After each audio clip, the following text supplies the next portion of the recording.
Donc 67% de c'est quoi le Rabbit R1? Alors le Rabbit R1, c'est ça. Voilà. C'est un appareil portable qui se propose de vous faire passer à l'ère post-application.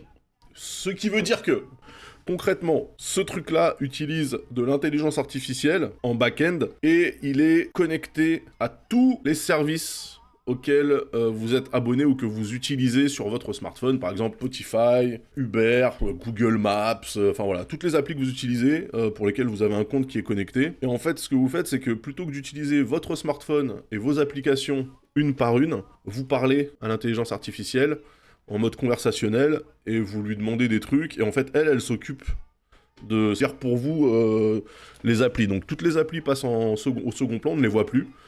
Et vous avez en fait une seule interface unifiée qui fait tout. Sur le concept, c'est pas complètement con. Et donc en fait le fonctionnement, c'est voilà, vous avez votre appareil dans la poche, vous lui dites tiens bah fais-moi écouter fais-moi écouter Computer Love de Kraftwerk et du coup le système va utiliser votre compte Spotify pour vous balancer ce que vous avez demandé. Tu lui dis commande-moi à manger, il va utiliser ton compte Uber Eats pour procéder à la commande de graille. Voilà, c'est le genre de truc. Le fameux guichet unique de l'URSSAF, c'est exactement ça. C'est exactement le guichet unique. Donc la promesse c'est ça. Je suis sur le site de Frandro, hein, tant qu'à faire. Moi, à titre personnel, je trouve que ce truc-là a quand même plus de potentiel que ce truc-là.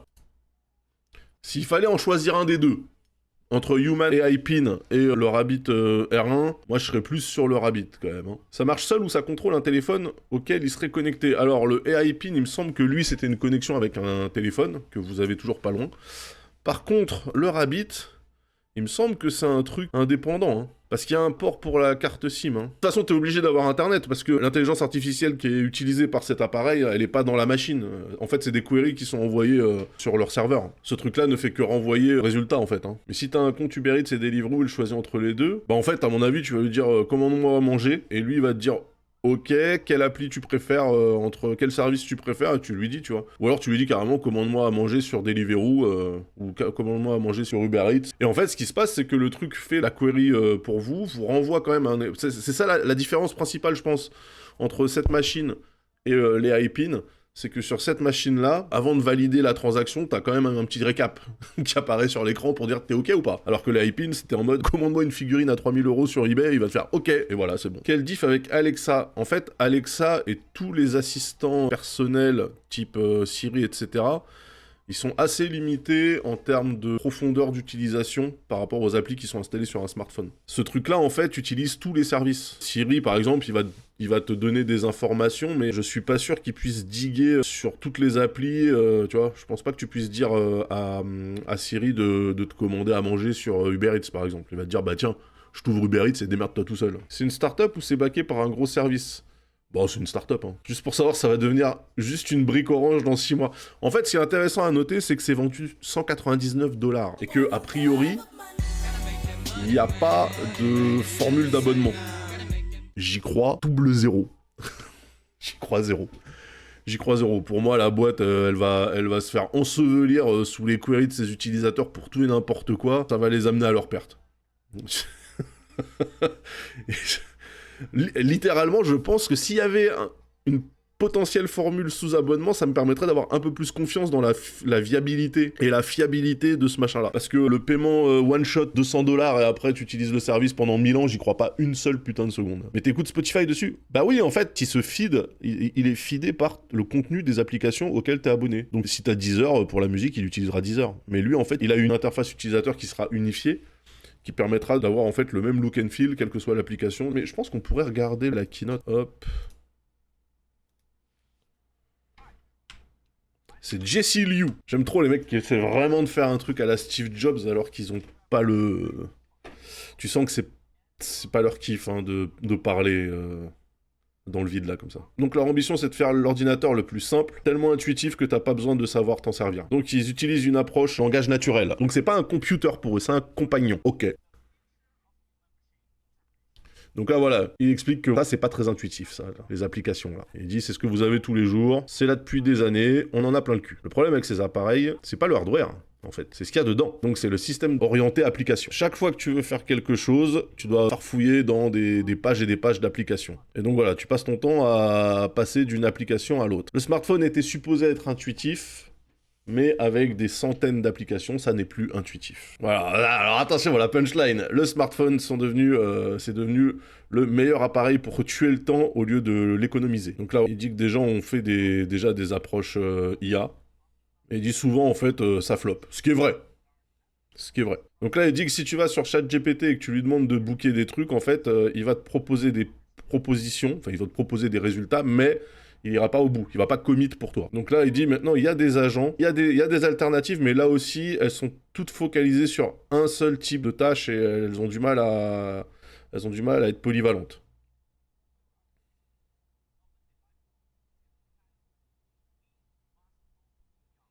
Donc lui, il veut sortir du LLM, hein, du Large Language Model. Donc voilà, ils ont fait de la recherche pour comprendre comment est-ce qu'on interagit avec nos machines et avec les applications. Bon, c'est du bullshit, c'est du bullshit, c'est du bullshit. Donc eux, ils disent, on résoudrait le problème en faisant en sorte d'avoir une intelligence artificielle qui est capable de gérer n'importe quelle interface.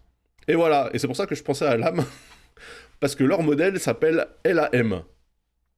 Large Action Model. Donc pour eux, en fait, le Large Action Model, c'est d'avoir une intelligence artificielle qui est capable de se démerder quelle que soit l'interface face à laquelle elle se retrouve. Il apprend toutes les interfaces, quelle que soit la plateforme. Donc voilà, le LLM comprend ce que tu dis, le LAM, ça permet de faire les choses. Donc c'est le RabbitOS. Et là, il va passer dans les cas d'usage. Vous allez voir, c'est gaulerie. Voilà le R1. En termes de design, on aime ou on n'aime pas. C'est du Teenage Engineering, donc c'est quand même coolos. Puis surtout, normalement, Teenage Engineering, ça coûte une couille. C'est Mimsou. C'est Mimsou. Donc voilà, il y a des haut-parleurs, il y a un capteur photo, il y a quoi d'autre? Un seul bouton d'action, une molette. Donc voilà, votre compagnon de poche. En collab avec Teenage Engineering, hein, qu'on connaît pour leur appareil mignon mais très cher. J'ai envie d'y croire, hein, mais malheureusement, je suis complètement étanche au bullshit marketing. C'est pas étanche, mais je suis quand même vachement aguerri, quoi. Donc, j'y crois intensément pas. J'aime bien cette phrase. Ça supporte la 4G LTE, Wi-Fi, Bluetooth. Donc c'est-à-dire que potentiellement tu peux évidemment appairer des écouteurs ou une enceinte. Et c'est du push to talk, hein. Donc non, c'est pas constamment en train de t'écouter. Faut que t'appuies dessus, comme un talkie-walkie. Hein. Donc voilà, tu peux lui demander n'importe quoi. La question que je me pose, c'est si c'est une IA générative derrière, ça veut dire que potentiellement elle peut te raconter n'importe quoi aussi, en fait. Ah, et tu peux parler, mais tu peux aussi écrire. Si tu le secoues, il y a un clavier virtuel qui apparaît. Donc là, il demande le prix de l'action Coca-Cola sur le marché. Qui a joué le rôle de Robert Oppenheimer dans le dernier film de Christopher Nolan. Du coup, j'apprends qu'on dit Killian et pas Cillian, comme c'est la logique pour moi quand je vois un C et un I l'un à côté de l'autre. Donc là, maintenant, il a fait un peu ce que tu fais avec des IA normales conversationnelles. Maintenant, il veut montrer comment ça marche quand tu lui demandes de faire des choses. Donc en gros, il dit que tu as une interface web style iCloud, hein, où tu te logs sur un ordinateur et où tu vas te loguer dans tous tes services que tu utilises quotidiennement. Voilà. Là, vous allez mieux comprendre. Donc, tu te logs, en fait, sur leur plateforme, tu te logs sur Spotify pour pouvoir ensuite utiliser Spotify sur ta machine. En fait, les apps sont déportées. Et ce qui va utiliser les apps, c'est pas vous directement, c'est l'intelligence artificielle. C'est un middleman, quoi. Donc voilà, il explique hein, qu'il y a au niveau de la vie privée, ils font pas de business avec vos données, ils les revendent pas. Ça veut dire aussi que si jamais les services là changent leur façon de s'authentifier, ça fout en l'air leur service à eux. Mais bon, ça c'est un détail de l'histoire, j'imagine. Donc là, tu vois, il est connecté à Spotify, à DoorDash, à Uber. Exemple. Les apps, elles sont exécutées sur leur serveur, c'est ça? Bah ouais, je pense. C'est pour ça qu'en termes d'infra, j'aimerais bien savoir comment ça marche derrière, parce que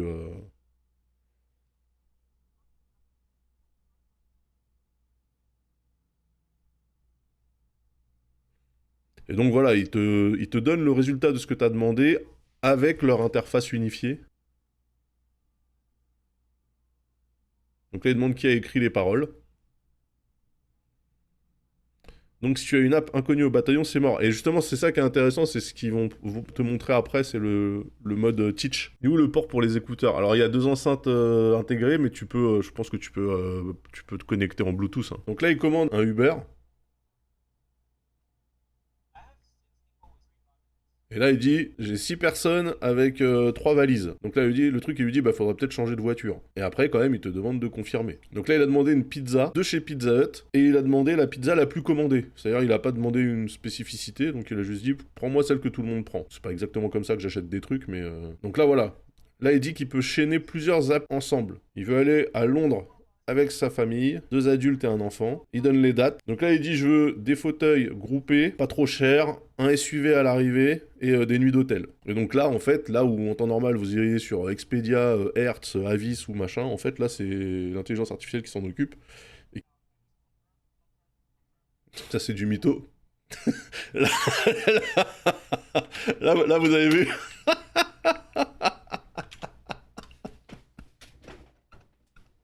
Là, c'est la limite.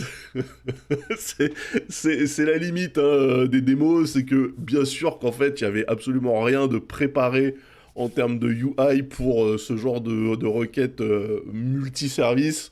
Donc, il confirme, il confirme, il confirme. Ah, les escrocs, putain. Évidemment, on ne voit pas du tout les écrans. Franchement, ils auraient pu être un petit peu plus vicieux et te faire aussi quand même les mock-ups pour les différents trucs. Putain, quel mytho, mais quel mytho. Donc là, il lui dit voilà, j'ai préparé un truc, tu vas visiter plein de trucs, c'est génial. Et là, le truc, il va plus loin, il lui dit si tu veux, je peux aussi commander les tickets des trucs que tu veux faire sur place, genre les musées, les cinémas, etc. Donc là, il lui a demandé ouais, tu m'as quand même booké plein de trucs à faire, vas-y un peu mollo quand même. Ouais, isn't that cool. Donc là, moi, la question, c'est à quel moment t'as l'étape d'authentification du service bancaire, parce que moi, ma banque, jamais de la vie, elle permet de faire un achat, puis booking mes couilles là, sans avoir un contrôle 3D Secure.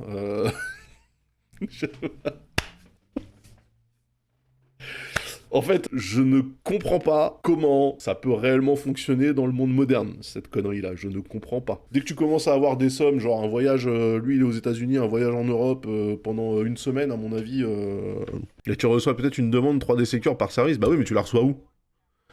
3D Secure, parce que on rappelle, hein, le truc là, comment il fonctionne, c'est qu'en fait, ils ont entraîné leur application, ok, à utiliser l'interface, enfin ils ont entraîné leur intelligence artificielle à utiliser chaque interface de chaque appli. Donc déjà ça veut dire effectivement qu'une appli qui n'est pas dans leur liste, il faut lui apprendre. Tu vois, je vais leur lui dire le bouton confirmer il est là, le bouton machin il est ici, machin, machin, machin.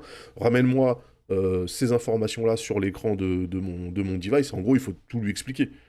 Le 3D Secure, c'est une page web qui s'ouvre, qui est formatée un peu bizarrement. Hein. Je crois que c'est pas exactement le même layout systématiquement pour plein de raisons différentes, tu vois. Donc, il y a des chances qu'en fait, du coup, ça fasse popper un écran que la machine s'attend pas à trouver dans l'application qu'elle utilise et que bah, du coup, ça kill le process à ce moment-là. Enfin, après, donc là, il a demandé la reconnaissance photo. Le 3D Secure, il est sur ton portable. Le lapin a juste à dire please confirm the payment on your mobile phone. Ouais, mais là, on arrive justement à la limite du concept. Parce que eux, toute la démo qu'ils te font, c'est pour te dire n'utilise plus ton téléphone. Tu vois, ils auraient pu être honnêtes et dire il y a certaines actions où tu auras quand même besoin de dégainer ton phone. Mais ils le disent pas. Donc là, voilà, il prend en photo son frigo, qui va lui dire bah tiens, tu peux faire une omelette. T'as 157 œufs et 3 brocolis. Donc let's go, tu vois. Alors, il peut t'aider sur tes documents. Donc là, il lui demande de rajouter une colonne dans son document sur la base de son écran. Enfin, là on commence à toucher à des trucs où tu dis, mais attends.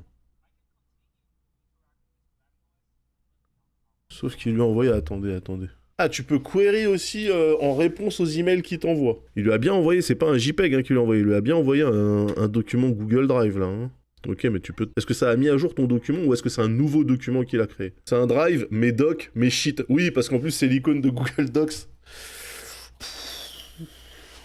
C'est un CSV ou c'est un Airtable? Attendez. Et là, on arrive sur la partie Horatio Kane. Je pense que ça, ils ont dû faire en sorte de... Donc lui, il envoie sa query en photographiant, hein, je rappelle.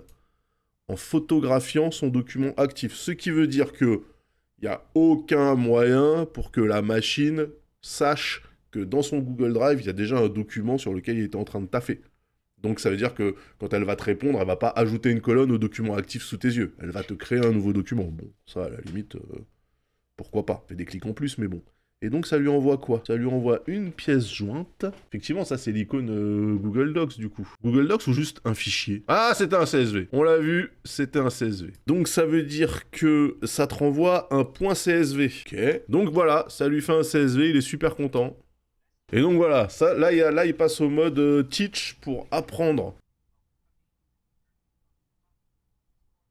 Donc il explique à une IA comment utiliser une IA.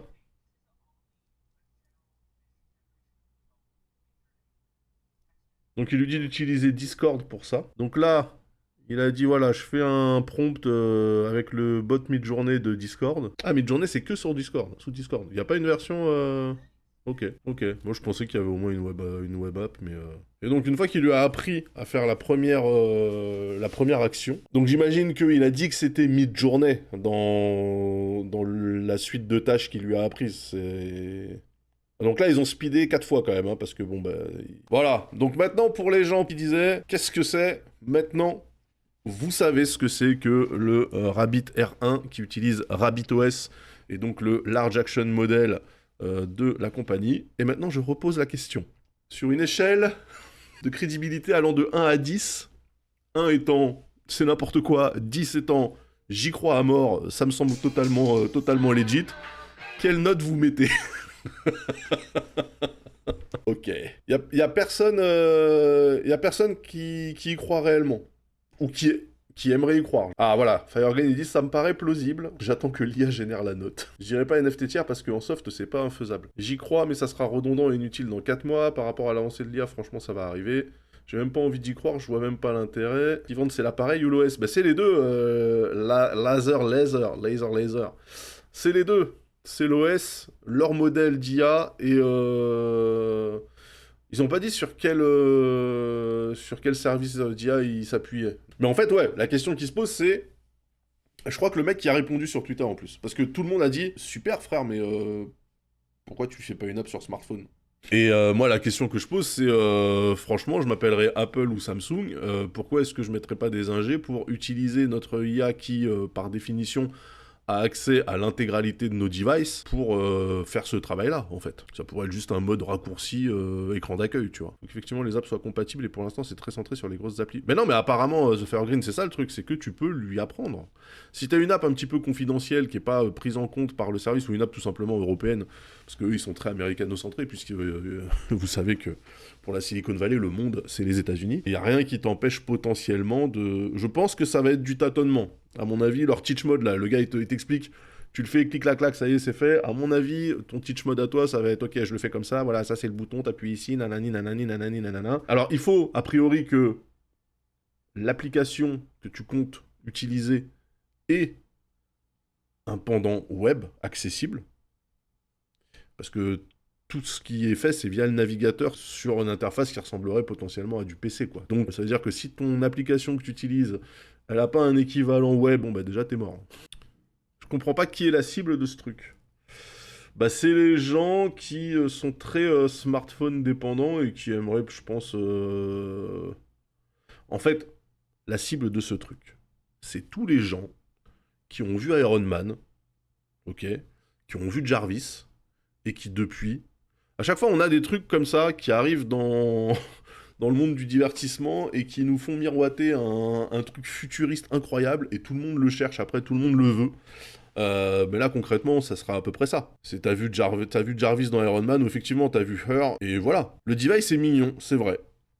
C'est vrai, le device est mignon. Il ne coûte que 200 €. Je sais que 200 €, c'est pas 0 €, mais c'est pas non plus 800 ou 900 balles. Donc, on va dire que le potentiel flop te fera moins mal au cul quand même. Si au bout d'un moment tu te rends compte qu'en fait ce truc-là ne va te servir qu'à lancer des playlists Spotify, à la limite pourquoi pas. Aujourd'hui on dit qu'on s'en branle, si ça marche bien tout le monde en voudra. Alors c'est ça qui est marrant, c'est que le gars il se disait, nous on pensait en vendre 500, et là je crois qu'ils en sont à 20 000 en préco. Moi là pour l'instant j'ai vu, on est à 99% de jamais de la life. Ah les techno-optimistes, oui.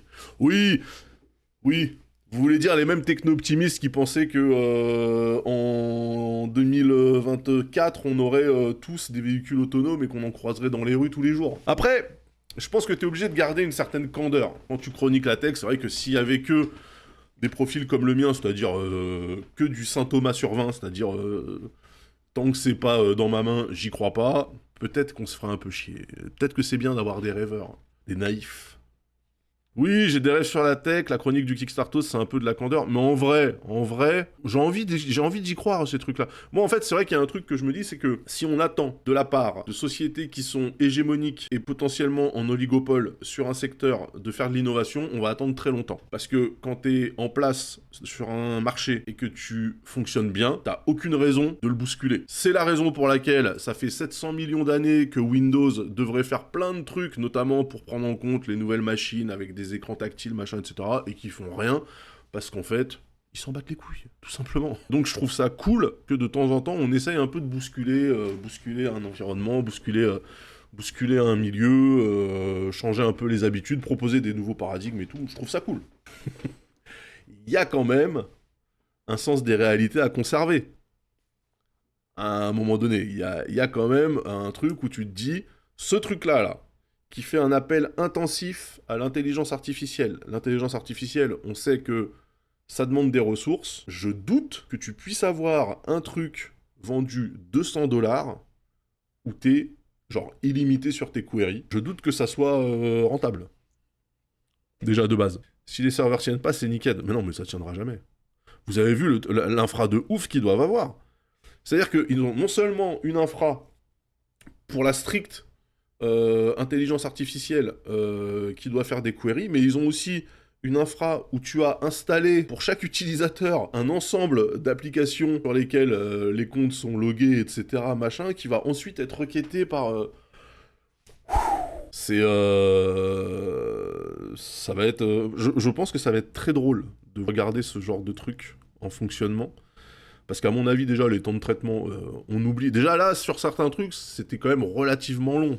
Je sais pas, en fait, comment ils vont faire. Comment ils vont faire. Mais encore une fois, les promesses engagent que ceux qui y croient, de toute façon. De toute façon. Moi, je suis vachement... je suis assez méfiant sur le truc, mais d'un autre côté, j'accueille la volonté de faire des machins un peu disruptifs. J'accueille ça d'un bon oeil. Je suis OK, allez-y, les mecs. Franchement, let's go. Pourquoi pas.